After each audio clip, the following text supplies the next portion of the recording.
اعوذ باللہ من الشیطان الرجیم بسم اللہ الرحمن الرحیم الحمد للہ رب العالمین وصلی اللہ علی سیدنا محمد وآلہ الطاہرین ولعنت اللہ علی اعدائہم اجمعین اما بعد فقد قال اللہ سبحانہ وتعالی فی کتابہ المبین بسم اللہ الرحمن الرحیم وهو الذي أنشأ جنات معروشات وغير معروشات والنخل والزرع مختلفا أكله والزيتون والرمان متشابها وغير متشابه كلوا من ثمره إذا أثمر وآتوا حقه يوم حساده ولا تسرفوا إنه لا يحب المسرفين. ناظرین عزیز، سب سے پہلے آپ حضرات کی خدمت میں امام رؤوف امام علی رضا علیہ السلام کی ولادت بسعادت کی مبارکباد پیش کرتے ہیں، اور اسی مناسبت کو مد نظر رکھتے ہوئے امام رضا علیہ السلام کی سیرت میں سے کچھ باتیں آپ حضرات کی خدمت میں عرض کرتے ہیں. جس آیہ کریمہ کو تلاوت کرنے کا شرف حاصل کیا، اس میں پروردگار عالم ارشاد فرما رہا ہے، وہ وہی خدا ہے کہ جس نے گھنے باغ پیدا کیے، وہ بھی جو بیلوں کی طرح ہیں اور وہ بھی کہ جو بیلوں کی طرح نہیں ہیں، اور کھجور کے درخت اور طرح طرح کی کھیتی، انار، زیتون، ملتے جلتے اور الگ الگ طرح کے سب اللہ نے پیدا کیے. جب یہ چیزیں تیار ہو جائیں تو ان میں سے کھاؤ اور ان کو کاٹتے وقت حق دے دو اور اسراف نہ کرو، کیونکہ اللہ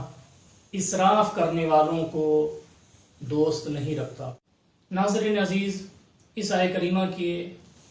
ایک دو باتیں آپ کی خدمت میں عرض کرنا ہے. ان میں سے ایک یہ ہے کہ اس آیہ کریمہ میں ارشاد فرمایا کہ جب پھل توڑو، کھیتیاں کاٹو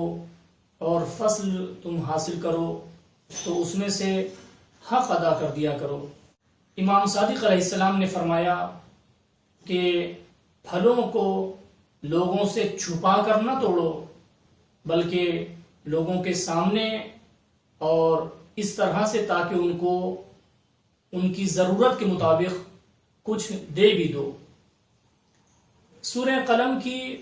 آیت نمبر 17 سے اگر آپ دیکھیں تو وہاں پر ایک واقعے کو نقل کیا ہے قرآن مجید کے اندر، اور وہ یہ ہے کہ ایک شخص تھا کہ جو اپنے باغ سے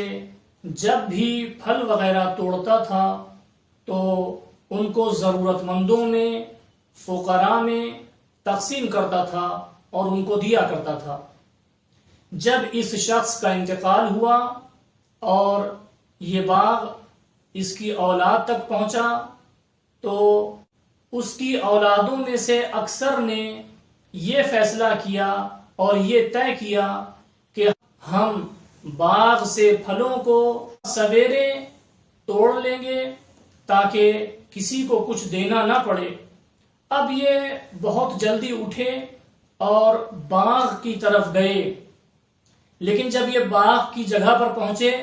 تو وہاں ان کو راکھ کے علاوہ کچھ نظر نہیں آیا.